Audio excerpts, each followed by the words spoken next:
Welcome to the Love or Leave the Law podcast with your hosts, Adam Ouellette and Casey Berman. Hey there, welcome to the Love or Leave the Law podcast. This is Adam Ouellette, one of your hosts.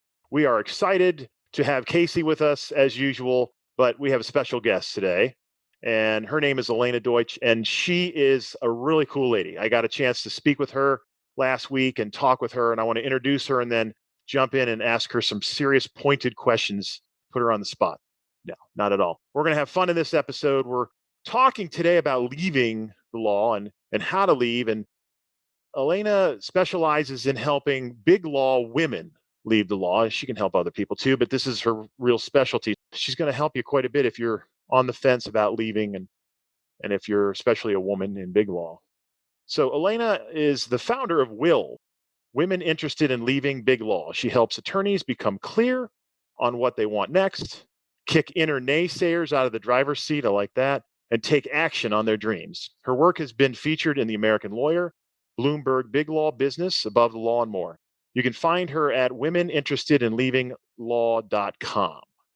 So welcome, Elena. Thank you, Adam. Thank you, Casey. It's an honor and a privilege to be here. Super excited. Great to see you, Elena. Well, and we're rebooting the podcast, and we're very happy and excited to have you on this reboot because we understand how difficult it is to be a lawyer. And we're going to talk about your dad's path today some. I'm really interested in hearing more about him and his life and how it impacted you, because clearly you didn't go to law school and become a lawyer because you saw him and what he was going through. And I really want to delve into that in some depth today. So let's start with that. Yeah, I mean, I think that really is a pointed question in terms of why you made some of the decisions in your life. So yeah, let's hear more about how you grew up and your dad and all that. Yeah, I mean, I think it's important because I think it really does address the question of why am I working with women lawyers when I am not one? So when my dad was a child of the Depression, right? He was born in 1927. He went on to become a lawyer and had his own criminal defense practice in New York City on the Upper West Side. And he loved being a lawyer. Loved it. I think the prestige, the money, which I'll get back to, and the status was very gratifying to him. But he loved the work. He loved and really lived by the concept that everyone has the right to a fair trial. So we would have mock trials around the dinner table many times a week and get turns playing the different roles. And I always thought I would be a lawyer. And it was one night he didn't come home. I was a teenager by then. And he had been arrested because he embezzled money from a client and was arrested and disbarred and almost went to prison. So the idea of being a lawyer no longer was so appealing to me. And I think this is sort of where my mom comes into this story. My mom, during that time that my dad was kind of losing his way, she found her way in social work and therapy and metaphysical work and studying with spiritual teachers. And their marriage did not survive my dad's transgression. And she went on to kind of really live her best life. So how old were you when all this was going on with your dad? It was like 14 through 16. Wow. So pretty formative years. And then when I graduated from college, the kind of stock phrase I heard was like, well, are you going to go to law school? If you don't know what you really want to do, you can do anything with a law degree. And I just felt like, no thanks. Yeah. I'm going to try and figure this out on my own and for a different path. Both my parents are deceased now. And I really feel like both their spirits. My dad, what he did in some ways nudged me towards this. And once I became a coach, I always was attracting lawyers who were unhappy in their work. Mm. And then my mom on her path is definitely with me and guides me a lot. Nice. So when you were thinking about going to college and all that, what did you plan for yourself as a career back then? I had no plan. I had no career plan. I studied art history because I liked it. I went to liberal arts college. I went to University of Michigan and did a liberal arts degree because I just wanted to get a well-rounded education. I went into nonprofit work after college and found my way then into public health. And from that, found my way into coaching. Nice. And and I say this to lawyers, I really feel like I use everything from my past, my family, my story, my education. I use all of it all the time in my business and my life now. Nothing is wasted. Beautiful. So you say in 2016 you had a milestone birthday and you had a wake up call from the universe that led you to what you're doing now. Tell us about that. I'm really excited to hear about this milestone. Okay, great. Thanks. I'm excited to share it. So I had left my nonprofit work and I was in a business partnership with my best friend. And he and I were doing consulting and coaching and leadership development, largely in healthcare. And also I was coaching in law firms. And I was coaching some of the biggest firms in New York, being on the 47th floor, spectacular views of the New York harbors, the amazing art on the walls. You guys who are in big law, you know that. And then I turned 50, and my business partner wanted to turn our business more into healthcare leadership stuff, and I loved helping the lawyers. And I had this client who she had this breakthrough. I asked her, "Do you want to make partner? What are your goals?" And she said, "No, I don't." They would whisper it to me. They would lean in and literally make sure nobody was nearby. We'd be in a private conference room, right? But they would drop their voice. And so I helped her figure out that what she really wanted to do was go in-house to a startup that had the benefit of unlimited vacation days. And I remember when she got that specific, I had chills all over my body. And we were sitting outside in a cafe at that point, in the sunshine. And within 3 months, she had a role at a startup. And I was on vacation around that time. I was on vacation with my family in Cape Cod. And I was journaling every morning. I would wake up and it was like having conversations with imaginary young women lawyers who felt stuck and trapped and unhappy. And the words "women interested in leaving law" came out of my pen. And it was my 50th birthday. My mom had died a couple of years earlier. And it really felt like my own wake-up call. So I came back from the vacation and I told my business partner I wanted to pivot. And I ended up leaving my business partnership, and we've maintained our friendship. But that was really when Will was born. Nice. That's kind of similar to what happened to me when I figured out that, I needed to take my expertise and help lawyers. I was journaling. I was sitting on my patio in Fort Lauderdale, and I had been doing work on what's my purpose, because I knew staying in the law long term wasn't going to be my purpose. I had been probably, I think it was about 14 years at the time, a lawyer. And I was sitting there and I had been reading all these books on life purpose. And I was journaling. So I was journaling out these answers to these questions that I had found online. The books were very helpful, but I started journaling and it hit me like a brick, like it did you. And it felt so unbelievable. And this is one of the things I like to tell people that we help at Leave Law Behind. It when you figure out what's on the other side of the law, it's like you're on a high. For me, it was 2 weeks, and I don't do drugs or drink. I don't even drink anymore. And I was on this high for 2 weeks because it was like, this is exactly what I've been searching for. This is what I've been wanting to find the answer to. Yes. And so our paths are very similar with that in terms of this awakening and figuring out, okay, I get it. This is what I got to move towards, and this is what I've got to help, because lawyers are in a rough place. We have been for a long time. Yeah. And that high and that alignment that you're talking about, that's what now we get to do to helping other people find that, right? And experience that their own high. And one member of Will, just a brief story, through the process, right? It doesn't happen by accident. You were journaling, you were reading books about it, you were changing your mindset, you were taking action by journaling, and you got that clarity through taking action. Right. So one of the members of Will, I take people similar to you guys, right, through a process. We do mindset work. They open up to new possibilities. And then we start to explore what else might be right for you. And she got super clear. She wanted to go back to grad school for mechanical engineering. And she's on her path. She has a vision of becoming a strategist for Formula One racing, which Who Jeez. even knew? Like, I can't make this up for anyone. But we can hold the process for them. So they have their own amazing insight. And she's receiving acceptances now. And she's Nice. been accepted to some of her top schools already.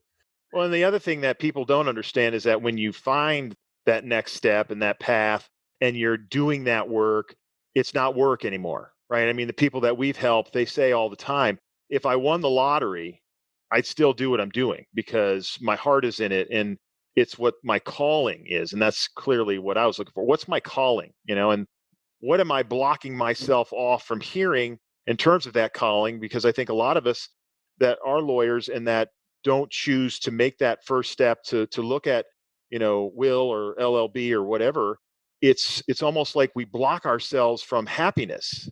And I want to give everybody that's listening today permission to take that first step because there really isn't Yes. there's nothing stopping you other than yourself, right? You feel that same way.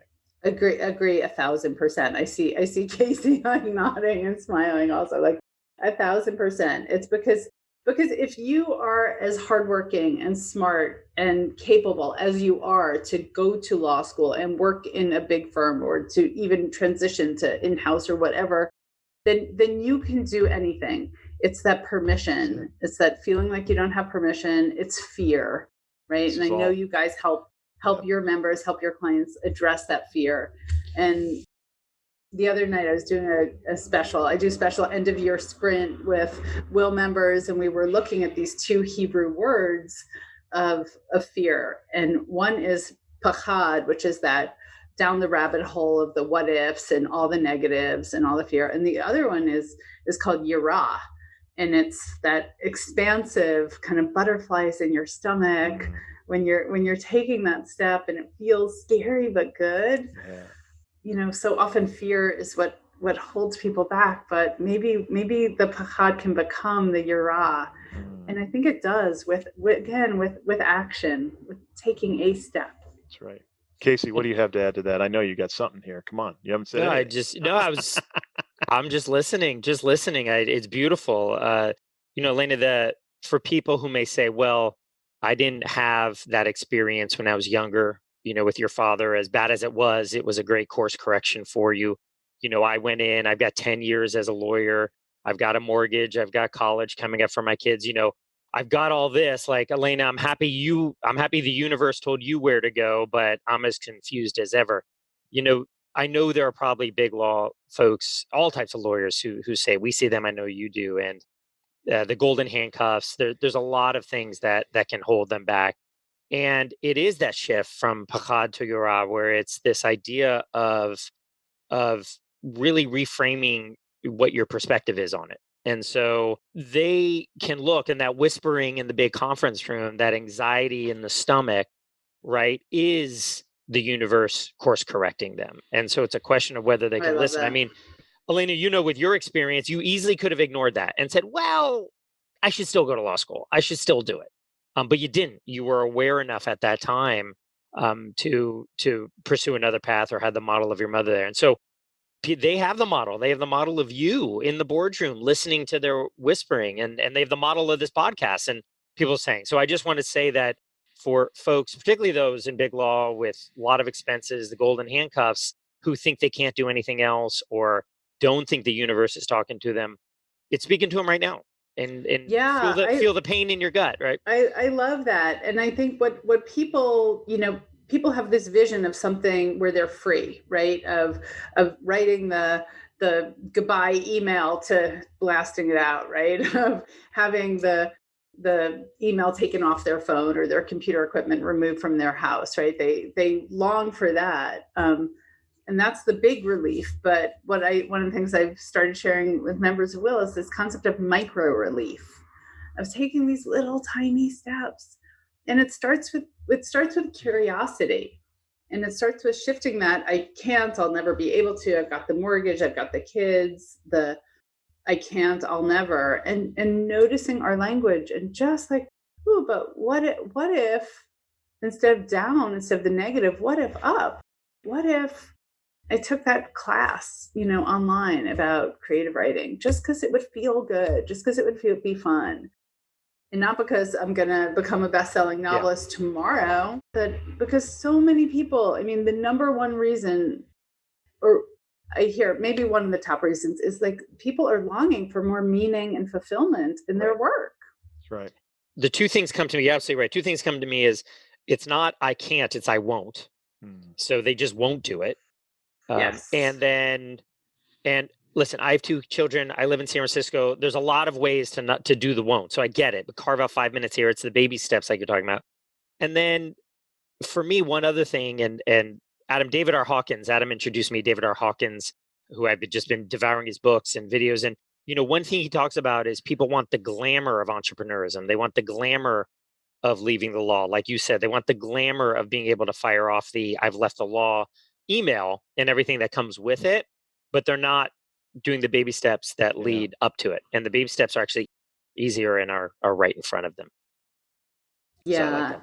And I mean, I think what we're talking about is a radical notion in our society of 100% personal responsibility.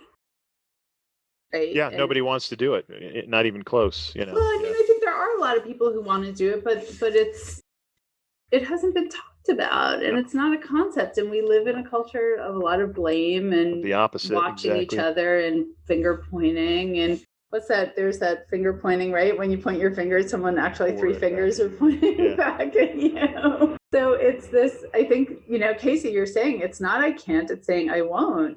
And that's that responsibility. And another flip, we could it's like a multi-sided dice you could roll is instead of I can't, say I can. I am capable. What's one step I can take? Yeah, and one of the things we tell people at Leave Law Behind is that you've done so much with your life. Look at all of the steps you've taken, from agreeing to go to law school, getting into law school, graduating, taking the bar, passing it. I know people that never passed the bar after trying 5 times, and getting that first job out of the law, and then maybe having 2, 3, 4, 5 different jobs in the law. Look at all that you've done. How could you ever think right now that you couldn't find your way out of the law, especially with help from, the master coaches? We're talking to the 2 master coaches here today, kids. I mean, if you don't know what to do, here's 2 people that can tell you, show you, take you by the hand and lead you to the golden pathway to leave. So it is a decision, and in every decision we make, we create our reality, we create our future. So we just have to take that first step when it's dark. And Martin Luther King said, take the first step and the light appears, and that next step shows its face to you. And that baby step, that kaizen that the Japanese follow, where it's small little incremental steps make huge difference. It's just taking that first step. So let's talk about some of the challenges that women lawyers face in big law, because it's a tremendous list. And I've done the research on it even before you and I talked, Elaine, a couple of years ago. Yeah. There's tremendous challenges. So tell us about some of the main challenges that you're finding with your clients. There are many, right? They and like you were talking about, how come people aren't taking this step? I think there is this narrative that we all have about our lives, right? And there is a big law narrative, and many of the women I work with have either left big law already or in-house. So it's the original concept was just big law, but it's definitely broadened since then. So there's the concept of like the narrative of being a lawyer, quote unquote. And then there's the not knowing what else you could do with your law degree, not knowing what else you could do. So I think those are some of the biggest challenges. There's definitely the money is a challenge. And then there's not feeling like they have enough time to do it. And I think especially right now, we're recording this during COVID, over 1 million women have left the workforce and are what I'm calling accidental stay-at-home moms. If they're in law right now and they're keeping their job and they're trying to school the kids from home and bill big law hours, they're extra crunched. Yeah. So I would say those are some of the biggest challenges. And I think underneath it all is for women especially, there's a fear of letting other people down. And whether it's their team or the partner who's mentored them and all the people who've invested in them, and they don't want to let people down. So tell us some of the solutions that are possible for these challenges. What comes to mind? I mean, I think we've already discussed some of the key solutions, which is shifting your beliefs. Is so I share a tool with all members. It's really foundational. It's based in cognitive behavioral therapy. I'm happy to share it and hope that it's helpful to anyone listening. I call it TFAR, TFAR. So there's the thought, right? There's the thought like I can't leave my team, or I don't know what I do without this money, right? And then that leads to a feeling in the body of feeling stuck, of feeling action, of feeling, anxious, of feeling trapped. And then what action does that lead to? The A, TFAR stands for action. Then there's action is taking a step or not taking a step. And then R is the result. So when the thought is, I don't know what else I would do, it's not a thought that makes you feel good in your body and leads to action, new results. But if the thought is, I'm smart and capable and I can figure out what else to do, or I can get some help to figure out what else to do. Now we have a little more breath, a little more expansion. Oh, maybe I'll call Casey. Maybe I'll call Elena. Maybe I'll read that book. Maybe I'll listen to that podcast.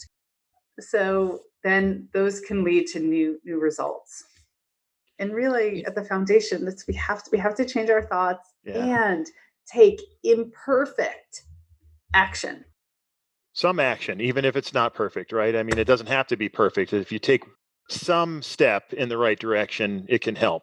Anything that helps you feel better. And then one of the things I teach is that, if you have a negative thought, which they're all fear based or love based, right? There's only two emotions in our universe, fear and love. And so if you're having fear based thoughts, what I say is flip it around 180 degrees and look at what the polar opposite of that emotion is, and have some gratitude about where you're at.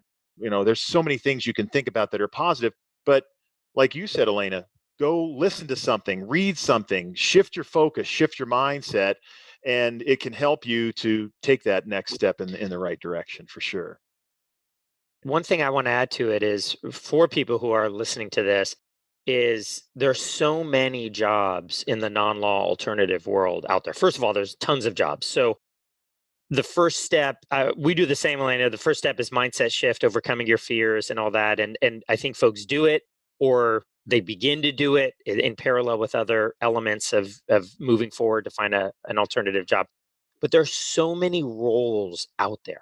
I mean, hundreds of jobs. And I'm not saying forest ranger, chemical engineer, or astronaut. I mean, in operations, in marketing, in human resources and talent and compliance and product policy, you name it. And what's great about it is a lot of them call for the skills that attorneys have: the issue spotting, persuasive writing, being authentic, hard work, telling a story. And to generalize a bit, a lot of them call for the skills that the feminine element has, that women are able to do, whether it's more empathy, whether it's thinking a big picture, whether it's not solutioning right away, but actually taking in all. And I know I'm generalizing there, but I just want everyone to know, and I particularly want women lawyers to know, that not only is there something on the other side, but there are all of these alternative non-law jobs, the requirements of which not only are a fit for your skills, but are crying out for your skills.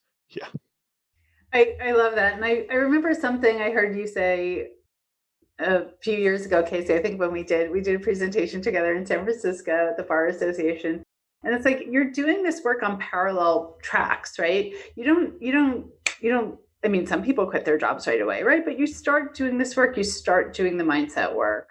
I do mindset work every day. So, right? I mean, it's never going to be gone. I do money mindset work all the time to increase my capacity to receive and grow my business, because I've got, some of my old money stories from my dad, no doubt. I do a lot of work to let things go and shift my mindset of what's possible.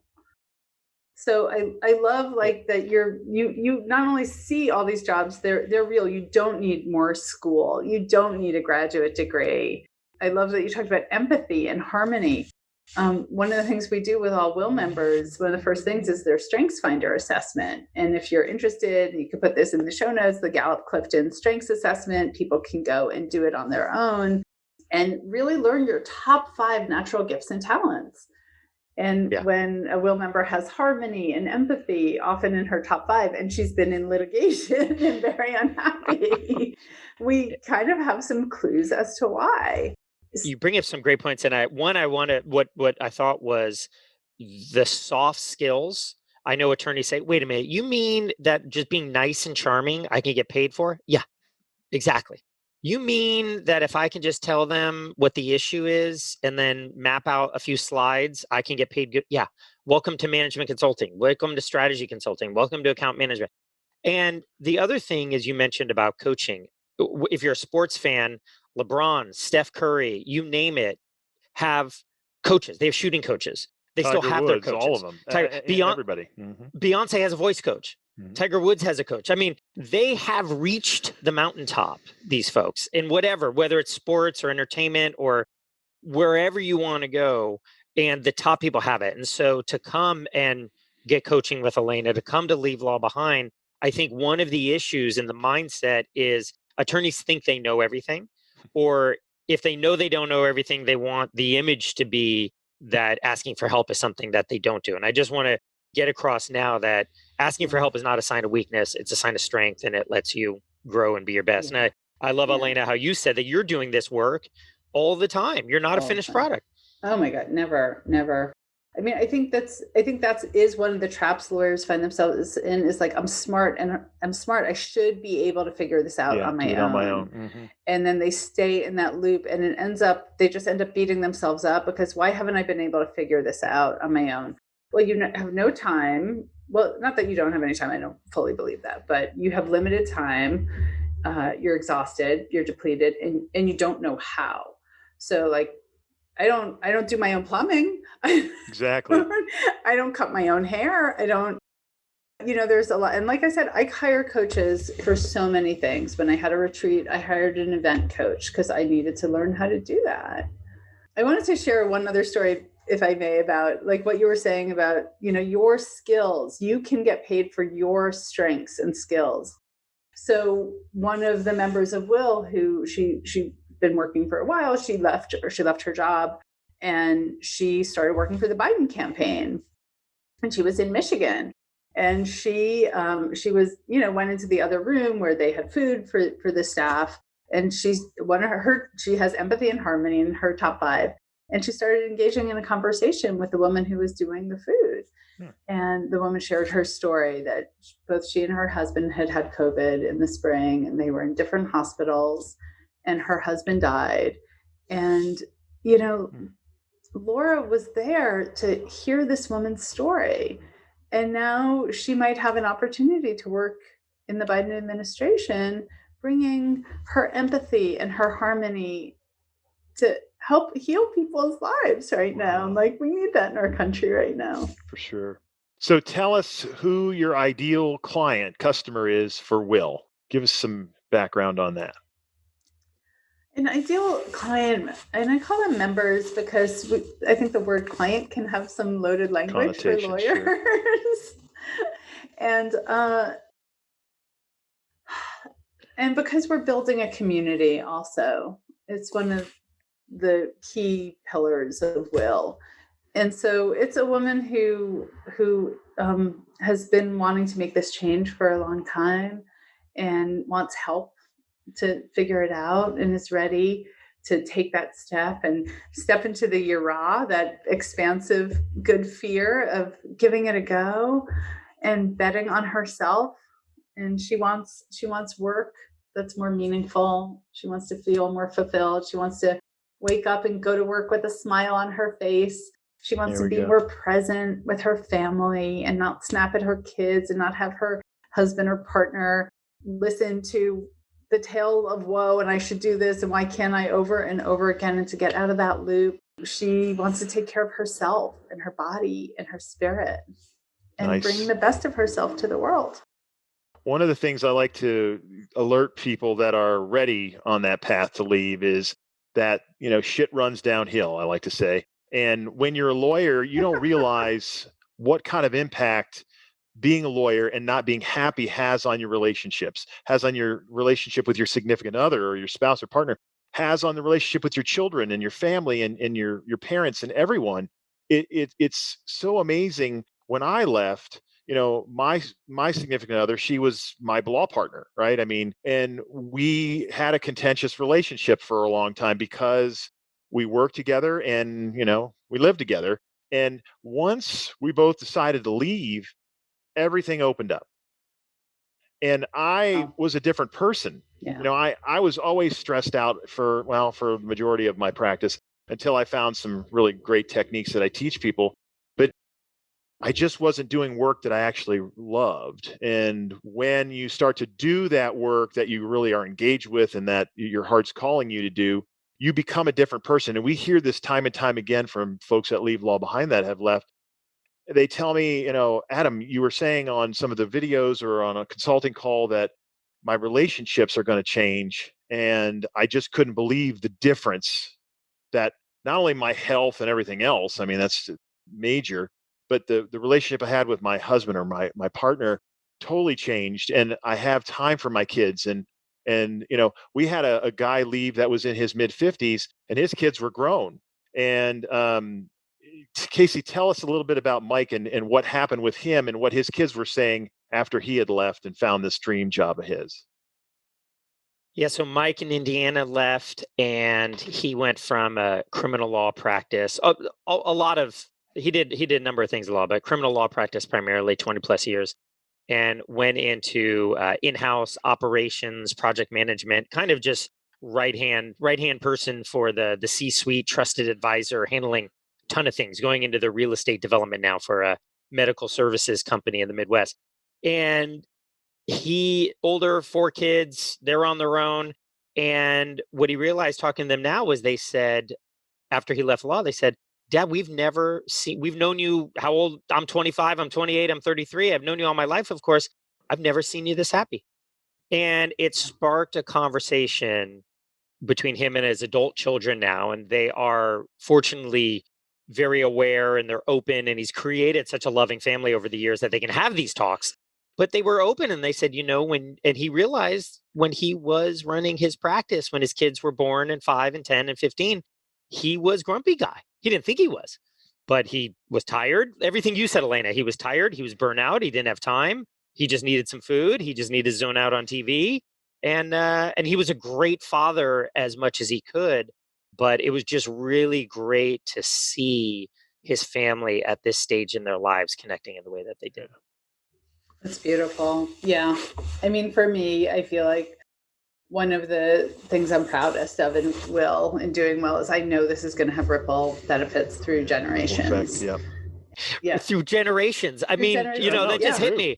It really Yeah. just hit me when you said that because, a personality and a demeanor is someone said this, Adam, a speaker who does the quantum physics that you sent me. I forget his name, but he said this, a mood is something that lasts for a few days. A personality, a demeanor lasts, I think, a few months, and a personality is something that lasts years, right? And so Yeah.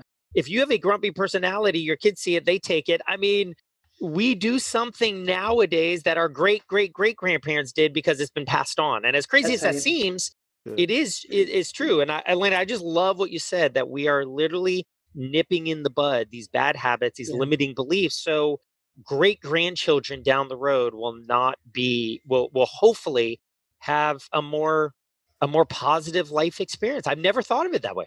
Yes. Well, welcome to the impact party. I love it. The impact party.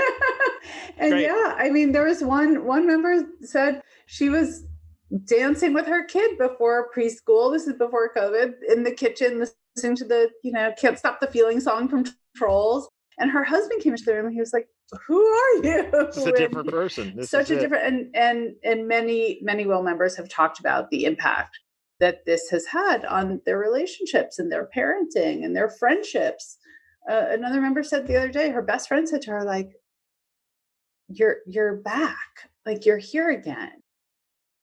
Yeah, and part of the challenge we have is, when we get into law and then we realize we don't like it, we just stay stuck and we stay in this profession we don't like, and it's the norm.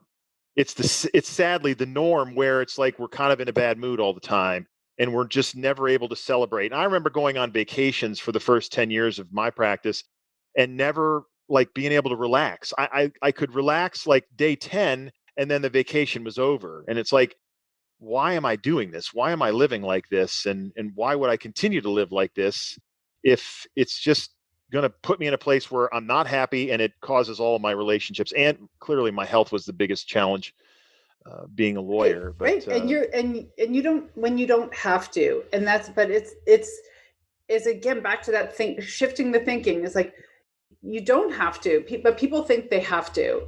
People think I have to do this. I have to pay off my loans. This is the only choice. People have this story that they're going to leave law money, big law money, and go to $0, right? Casey is that guy who went to be the right-hand person. Is he making $0? No, he's probably making a nice six-figure income, right? So that's part of it. Adam, you got to take a vacation. In big law, people are not taking vacations. No. People do not. They're expected to cancel vacations. No. And that was one of the hinge points for that kind of my one of the clients who really helped fall the dominoes, was she was European. Every time she would try and go home for a visit, her firm would ask her to cancel the visit. Or if she took the vacation, it was her father's 60th birthday party. She wanted to go home and be there at the party, right? And then word on the street was that she left them in the lurch. Of course, she'd taken care of everything beforehand. Yeah. And people are just exhausted because there is no off. No, there's not. And then when they do go on vacation, they've got their phones, they're having to check in, they're having to take calls. I have seen hundreds of lawyers when I've been out and about on vacations. I don't know, lawyers gravitate to lawyers, and I'll see somebody talking on the phone and aren't you on vacation? Yeah, but I'm a lawyer and you can never take vacations. And to a certain extent, my partner and I, this is what we would go on cruises just specifically for they couldn't get you on the phone, but then you'd have to go online back in the day with ships. You'd have to go down to their computers or whatever and log in and check your email 5 or 10 times a day, because God knows, somebody needs to get a hold of you, and if they can't, the world's going to come to an end. And I'm sitting here going, wait a minute, I do real estate law, nothing's going to come to an end, and you just can't leave it at work, which we hear time and time again from people that leave. I go home and I don't think about work. I can take weekends and my phone is off, or I never have to check in. Go to work, you do your work, and you have a life, which is what we want for everybody, right? This is why we're in the business we're in. Exactly. And what I hear to that, I'd love, Elena, your thoughts, but, Adam and I hear this and leave all behind, or at least it's a subconscious is, I'd love to be able to take off. I'd love to be able to take the vacation. I want out. I want out. I think one of the limiting beliefs that folks have is around identity and stature, and particularly with big law, where great, I want vacation, I'll go to a non-law job, I get to see my kids, but then there's that moment of, am I still important? Am I still needed? Do I have the title? When I go out somewhere, will I have the stature? Will I have it? And one is yes. There are many. I'll answer it, Elena. I'd love your thoughts. My answers to it are: one is yes. There are a lot of titles and roles out there that have in a non-law world that have a ton of stature. But two, it's really about what's important to you and really quieting the mind, doing that mindfulness to realize the value and the stature and all that in, God forbid, something else, in being with your kids, in taking vacation. But I'm wondering, like, what you see, particularly with folks with big law, big name, a lot of stature there. How have some of your clients overcome that need to be aligned with the big law firm, even with all of the stress and anxiety that comes with it? What I hear and what I share with people is what I see with a lot of lawyers is black and white thinking. It's either or. And so what I try and help people see is it's both and, instead of either or, both and. So you're a lawyer and you're a writer, or you're doing writing, or you're a lawyer and you're trying this new thing out. You never have to give up that identity of being a lawyer, right? And Casey, I've heard you say this too. Like, you maintain your bar status, you maintain your JD, right? Because you want to.